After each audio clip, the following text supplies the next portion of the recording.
สวัสดีครับเพื่อนๆวันนี้จะมาสอนวิธีการเพิ่มตัวปลั๊กอินเข้าใน Google Chrome เพื่อที่จะสร้าง QR Code เอาไว้ส่งเป็นไฟล์ภาพหรือเปิดให้คนอื่นได้สแกนได้อย่างสะดวกเริ่มจากเซิร์ชคำว่า QR Code Generator Chrome เมื่อเซิร์ชคำนี้ขึ้นมาแล้ว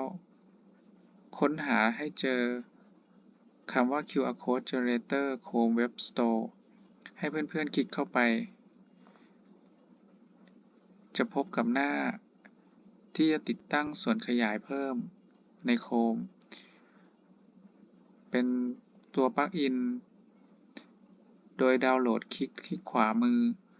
ที่เขียนว่าเพิ่มใน Chrome ตรงนี้นะครับคลิกเข้าไปให้ทำการดาวน์โหลด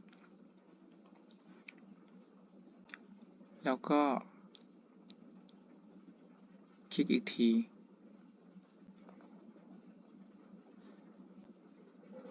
เมื่อติดตั้งเพิ่มเข้ามาแล้วจะมี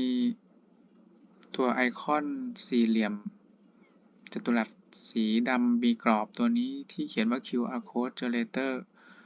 อยู่ทางขวามือ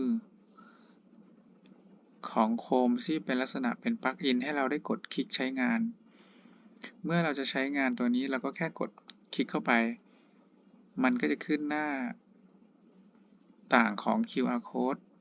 ของหน้าเว็บนี้ซึ่งเมื่อใช้มือถือสแกนก็จะสามารถเข้าหน้าเว็บนี้ได้ทันทีได้อย่างสะดวกครับ